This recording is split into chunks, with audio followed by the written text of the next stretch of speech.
Namaskar. Today morning there was one more development so far as the pilot project of e-governance which was inaugurated at Nasik. This was the first project of this nature, and this video is prepared to share some more details and the information about this. We are aware that during this pandemic situation, it has created a impact on the physical working of the court, and courts could not resume the regular working which was expected. In view of that, a large number of advocates are making a grievance that they do not have access to the technology as well as they do not have the training. Considering these grievances, which are equally true, the E-Committee of the Honorable Supreme Court of India under the chairmanship of Dr. Dhananjay Chandrachud took initiative. Justice R.C. Chawad, retired judge of the Bombay High Court, who has been given the responsibility as a vice chairman of that committee, also took initiative, and the first pilot project of inauguration of e-governance center at Nasik District Bar Association was held today morning. Justice Dhananjay Chandrachud, Dr. Justice Dhananjay Chandrachud gave an inaugural speech, and this video is prepared to share those details. We are aware that we are having a e-court service portal, and he shared with us that every day around 25 lakh hits, namely 25 lakh persons are visiting that portal, which is e-court service. If you have not downloaded that, please do it. There is a mobile app by name e-court, and it has been told by Justice Chandrachud that 43 lakh has been downloaded. Those persons have downloaded that app. If you have not done that, you can do that immediately.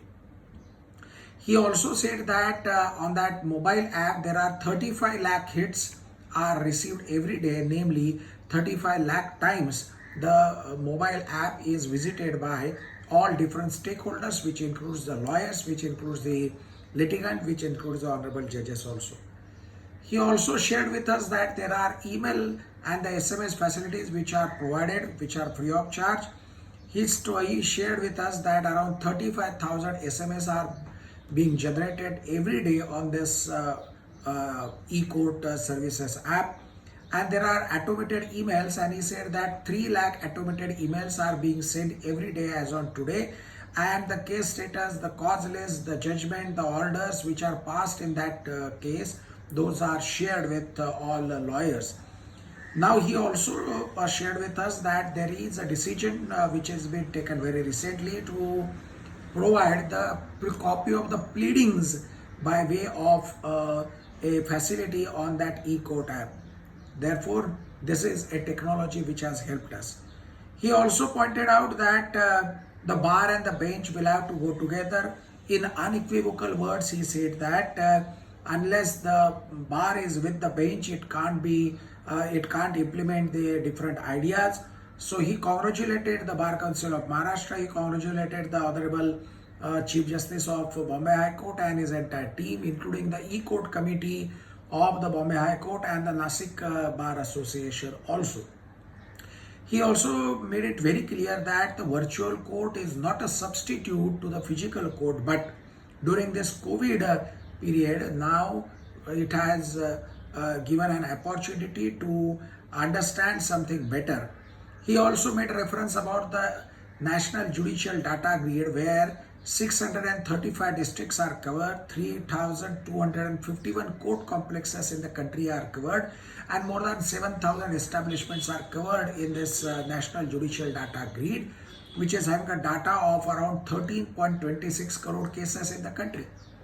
Where you can get this data is available on the official website of the Bombay High Court, so bombay-high-court.nic.in, and he made an appeal to different honorable judges to use this data very frequently. This is all which he shared, but he also made a reference that in future there will be a hybrid system which is possible in the future. So therefore he expected that we will have to train ourselves. for getting an access and providing the services about the e-governances. He shared a decision which has been taken by the E-Court Committee of the Honorable Supreme Court, which has taken decision that in every district there will be e-Seva Kendra so far as the judicial services are concerned, as well as in the High Court there will be e-Seva Kendra. So the days are not far when all common litigant or even a lawyer who is not having an access to the technology can go and make a submission through this e-Seva Kendra so far as the actual hearing is concerned, or he can get a copy of the printout from that e-Seva Kendra. There is one more special thing which has been noticed by Dr. Chandrachud in his judgment. Justice Chandrachud pointed out that Nasik is the first such pilot project where the land facility is provided in the e-governance center and the chambers of the lawyers. Let us understand what is the effect of this. The effect is the lawyer can sit in his chamber, and because of the land he can upload the document. Because of the land he can appear in the virtual court, or he can get an access to entire data which is provided in that. I think this is also one more thing which should be welcome, because Dr. Chandrachud, Justice Chandrachud pointed out that so far as the Supreme Court is concerned, now recently a decision is being taken that this facility of land network will be provided to the chambers in the Supreme Court. So therefore we are proud that Maharashtra is much ahead than the other rest of the bar associations as well as the bar councils, and we lawyers of Maharashtra are proud that such a first pilot project is inaugurated by e-inauguration today. All those who are interested to view this program, they can go to YouTube. On the YouTube, you will find E-Court Services is a separate channel of YouTube where thousands of lawyers are now subscribing that. You can see the today's program. You can definitely listen to the speech of Honorable Chief Justice of Bombay High Court as well as the speech of Dr. Justice Chandrachud, the Judge of the Honorable Supreme Court and the President of this E-Court Committee. I'm sure the Corona, we are against which we are fighting for last several days, several months, several weeks, will vanish in the near future. But the technology which has told us how to use this technology during this lockdown period or unlock period will also be useful thereafter also. Let us use this until that point of time. Stay home, stay safe. Thank you.